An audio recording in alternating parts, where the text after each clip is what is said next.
And today we're doing that contest, so don't forget, everybody that signs in, or I see your name, you're gonna have to do a comment. That's the only way I can tell you've been in the room. And I'll put everybody's name in for our contest for our book, our Julia book. But anyway, welcome. My name's George Geary, and I've been doing these for, we're going on month 3. And I don't know how long I'll do this. Probably until my cameraman says he's not going to do it anymore. But I will, here's the book. We've got, as always, Julia. And the reason why I am giving this book away is I was using shallots last night, and I was explaining all about shallots in our recipe. So we've got the history on this book, and what this is Avis and Julia were pen pals, and it talks about it's the relationship back and forth of the letters. So it's really fascinating because Julia from France, the south of France, shipped a shallot over to Avis over in the US, and she had never seen one before because they weren't doing them back then. So we've got that, and we're going to be doing a salmon spread, and then we're going to do a soup that's really flavorful. And I'm doing a soup in the hot months because I'm cleaning out the fridge, and I'm going to show you all these different things that I'm going to do. And it's a really good soup. It's a ham and potato soup. I had lots of potatoes. So I have a whole bag of potatoes I thought I'd use, but I haven't yet. So first we're going to do the salmon, and you use smoked salmon. Oh, I've already introduced myself, but I didn't introduce Neil. Neil's our cameraman, and I thought I'd better introduce him. So, and all of you know that I teach all over the country, been on ships forever, do the morning show down in San Diego, and in other states. And I also have books coming out in February of next year. So we have another book coming out, all on California companies. So here we go. This, before I worked at Disney, years ago, I worked at Marriott Hotels. And I went in and applied for a job. They had nothing in the pastry department, but they had something in the banquet department. And I thought, oh, okay, I'll do something else. So I had to make this dip spread stuff by the gallons. And so I thought I would make it for you guys today. We have smoked salmon. Now we're using the food processor. Whenever you're going to use the food processor, we're going to cut things up into pieces and put it around our work bowl. So we don't want it all in one chunk somewhere. And the recipes are on the website. And then we're going to process this a little bit. Just turn it on. And you can see it's all soft in there, just a little bit. And then we're going to take some cream cheese that is room temperature. Now with the cream cheese, we're going to cut it in half. It's only a few ounces of cream cheese. It's not a whole lot. I'm making a small batch, not gallons. And we're going to put this on some toast, little crackers. And I think it goes far when you make this. So, got the cream cheese. Now we're going to do some fresh herbs, or you can buy some of those herbs in the little, it's already chopped up for us. And a little bit of hot sauce. So I'm just going to use Tabasco. You can use any kind of hot sauce you want. Just a few drops. It kind of adds to the flavor. And then we've got some capers and some fresh dill. Now with the capers and the fresh dill, what I'll do is I'll put a few capers in, and the rest I'm going to decorate each of the little guys up with a caper. Capers. In fact, on my France tour last year, we were outside an a candy factory, and the capers were being grown right there out of the walls, because capers are grown outside walls of terracotta. So we're going to press that down, We're gonna clean the sides. Whoop. Turn it back on. Then we're gonna have Neil come over here so you can see what it looks like in there. Oh, you see a big chunk of cream cheese, so we're gonna go a little bit longer. And go ahead and look in there. Now, the blade's pretty clean, so I don't have to do my little trick that I normally do. But we're gonna clean that off. And we're gonna put this mixture. You can put this into a little dish if you want and just put it in the middle of your crackers. I'm gonna be very Martha and put it in a pastry bag. It's funny, it looks orange on the camera and it's really salmon-y pink. It's salmon color. Yeah. But it looks orange on the camera, yep. Must be our lighting in here. Huh.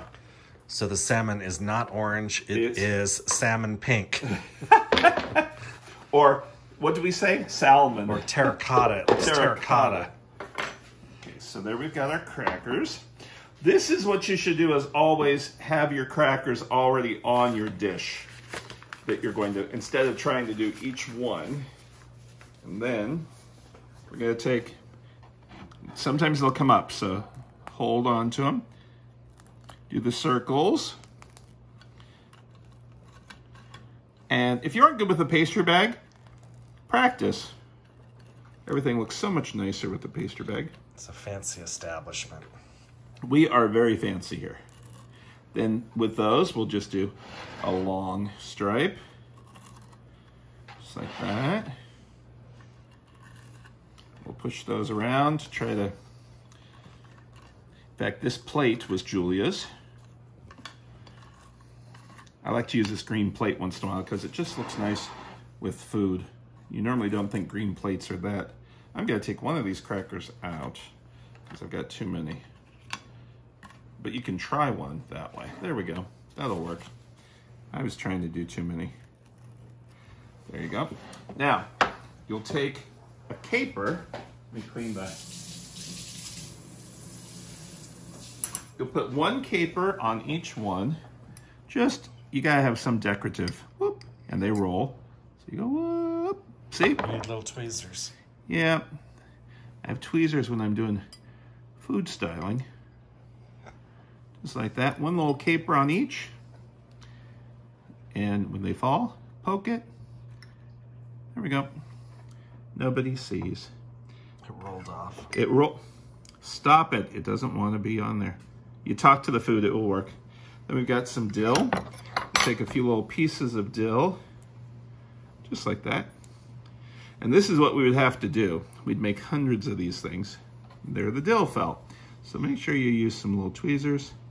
And you, Neil, you are cameraman. Stop eating. Stop I'm eating one. It's very good.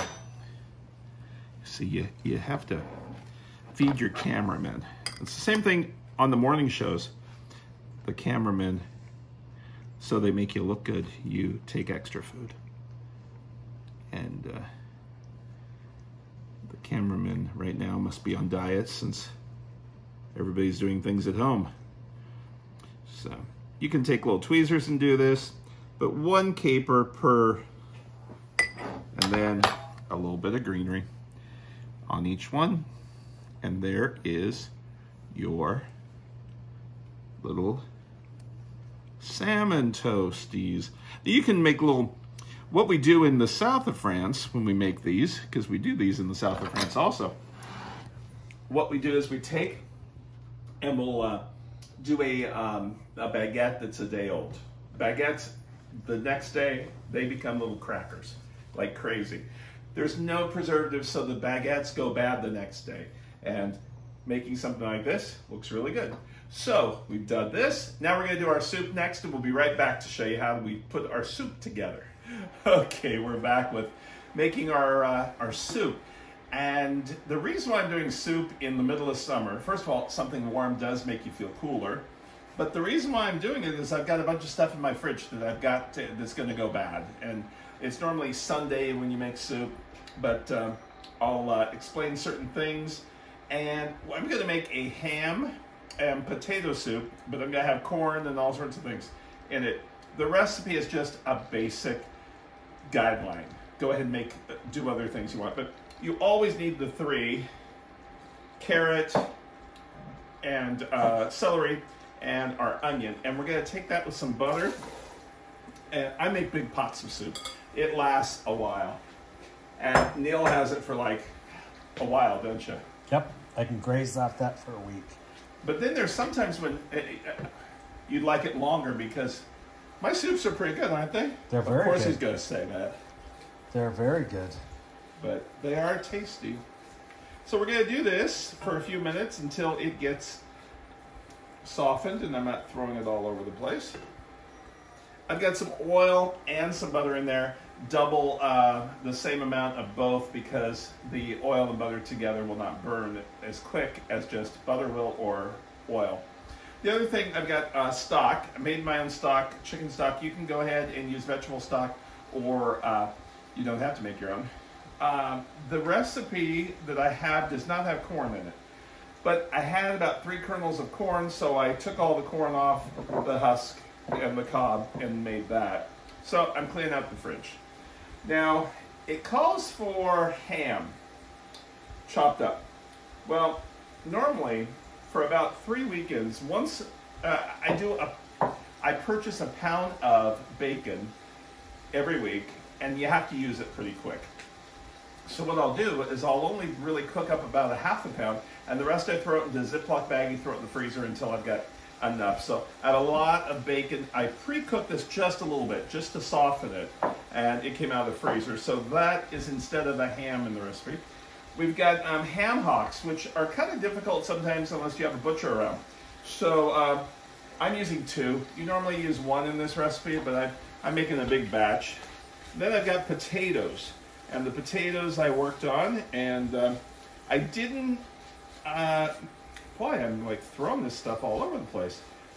There's oil in here, so it's really, the potatoes, I peeled about half of them. I kept some peeled, and they're very thin white potatoes, and you got that. Then we've got some garlic, salt and pepper, and bay leaf, and a little bit of thyme, dry thyme. I use the dry because it is a little stronger than using fresh. At the end, I might do some fresh. But what you do is you take, making any soup, take your crunchy vegetables first, cook them until they get softened. Now, the potatoes, what you can do ahead of time is boil them and until they're before fork soft. You don't want them to be all the way fork soft, or they're going to be mashed potatoes in your soup. But I'm not going to cook these ahead because I'm not in a hurry to eat this tonight. We're going to have this tomorrow. So, tomorrow's strawberry day. We got a bunch of strawberry things tomorrow. So, and a chocolate torte. So, So we've got, these are softening up, and you try to cut the carrots about the same size. And as soon as those soften up, I will add probably my corn into it and cook that a little bit. And then I will add the garlic. The garlic can go in now. I just don't want the garlic to brown. So that's why I do it after some of the other vegetables already in. Just like that. Now this soup does have heavy cream in it if you want. And I'm going to show you before and after.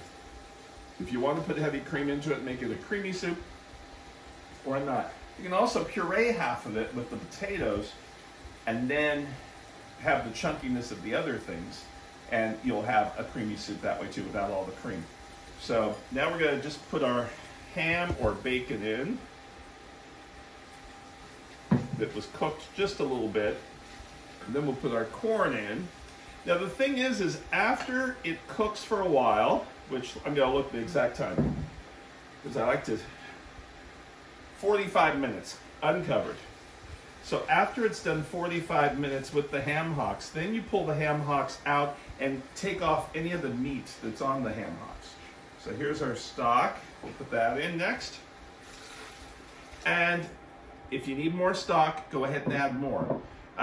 You just never know how much you're going to need. What I would do is put the ham hocks in, 45 minutes, then I would take the ham hocks out and take any of the pieces of meat that are on or that are falling off the bone at that point, and then I would go ahead and add more stock. This will need more stock looking at it right now. And we've got our little bit of seasoning, salt and pepper, and we'll add more salt and pepper after a while. And our potatoes need to go in, but we're going to put those in after that 45 minutes because I'm not worried about eating it tonight. Like I said, if I was eating it tonight, the potatoes are already soft and ready to go. So what we'll do is we'll do that for 45 minutes, and then we'll come back and take the ham hocks out and finish the soup up, and we'll be right back. It's been 45 minutes on the soup, and I got one ham hock out, and then I'm going to take the other one out, and I'll take all this extra meat and I'll cut it up a little bit, and I'll put the potatoes in. Since, like I said, I don't need the soup right away. If I was eating the soup like tonight, then I would have taken let's see how this comes right off the bone really easy. I would have taken the potatoes and I would pre-cook them to where they had a start, but I'm not really worried about them. But this falls right off the bone. It takes about 45 minutes, and then I will chop this up a little bit for more meat. And if there's any big pieces of fat, it's almost like bacon. I'll put it off to the side. There's that bone. That's all fat. Whoop! And you just throw it on the floor. You don't worry about it. Housekeeper's next week, right? Yes. Oh, that was the first thing that went back to normal, was bringing the housekeeper call. And she said, I'd like to come back. And I thought, you didn't have to leave. I am fine. Come back. She's like the best. When you have a good housekeeper, it was interesting. This gal I know that works in casting, and I'd see her all the time, and we'd see each other. We still see each other. I saw her at the dry cleaner the other day, and I knew she had a housekeeper, and we had one years ago, and this one was exactly like Rosario. I asked my mother what size members only jacket I should get, because I'd be in my office and this housekeeper, what was her name? Do you remember? You don't remember? I don't remember. But anyway, Neil says, oh, she's not that bad. Well, I'm home during the day talking on the phone, I'm working, and she would come in and sit down in my office and just sit there and talk while I'm on the phone. And I'd be like, didn't matter. So I told my mom, I said, that she's like Rosario. She'd have a key, but she'd still knock. All right. So I'd answer the door, and I said, don't you have a key? And she'd have her mop, and she'd say, just open the door, you crazy man. And I'd be like, all right. So we got rid of her. I forget why. Do you remember why? It was the first economic downturn back in 2007. Is that what it was? So, yeah. Whoop, she was canned. So anyway, we hadn't had one for years, and this gal I know, I knew she had one. So I texted her and I said, I know you have a housekeeper. Is she good? Well, I get a text back saying, yes, and I don't share her. Then, see, we're gonna take all this and put it back in. Then I get a text message a few minutes later. Here's her number, but she's very busy, and who knows if she has room for you. So it was about October that year, and I sent her a message, and I got a message back, which was, I don't have room. I'll let you know when. Well, about February of the following year, I got a message from her, which I forgot about her. We hadn't gotten anybody new, and she said she'll come. Well, we haven't let her leave since. She is the best we've ever had. Anybody that puts up with the junk on the floor. So here's our potatoes that I had, and I'll just add that in. Woo. And we're going to let this cook till the potatoes. See, now it's just going to simmer down. I've got the corn in there. If you want, you can add some beans into it. You can add rice into it. Right now, it is not with heavy cream. So I will be back after those potatoes are softened and show you how we do the heavy cream. If you want it, you can keep it like this and it's done. But let's do the heavy cream in just a moment. We'll be back.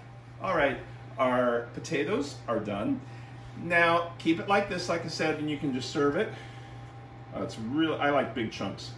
And it's ready to go. Or, oh, and there's our bay leaf. Whoever gets the bay leaf, they're the lucky one. Or you can make it a cream soup a little bit. And how we do that is I just have heavy cream, and you want it room temperature. I don't have it room temperature. I put it right out of the fridge. So I'm going to show you a little trick what you do when you have it right out of the fridge. You don't dump it in or it will curdle. So I'm going to take a little bit of my broth and warm it up. So I'm warming it slowly, just like that. And I'll do it about 3 times because, like I said, if I dump it right in, I'm not going to have anything but curdled. And after the 3rd time, I will kind of put my finger in it just to see, or on the side of the bowl to see if I've still got coldness. Just like that. One more. And if it's close to the same, we're tempering the soup. Look at all those herbs. Just like that. That's all you gotta do. So now this is close to the same temperature. We gotta add this in while I stir. And there is our cream soup. And it did not get curdled. Now we do see a little oil on top. So after you're done, if you want to pull that oil off, that's that butter that we cooked in and some of the fat from the pork. But let's do a serving and show you what it looks like. And it's just got a little bit of cream. It's not like a big heavy cream soup, but it's our big chunks of potatoes. Remember the potatoes, we want those to be fork tender. We've got Bacon and everything. Bacon. We've got the ham hocks. That ham hock. Our neighbor next door, when I made something similar to this a couple of months ago, he knocked on the door because they could smell the finished soup. So there it is. And if you want to put a little bit of herb on top with some sour cream to finish it off. So I'd like to thank you so much for joining us today. We did our salmon, we did our soup, everything from the fridge, and make sure that you at least said hello in the messages. Then I know you were in the room, and I'll put your name down on a card to win the book. And it's a really good book. And then next week we'll probably do a fair book, or the week after. I think the week after is I'm going to do a bunch of fair food. So I'd like to thank you so much for joining us, and we'll see you tomorrow on some strawberries. Take care.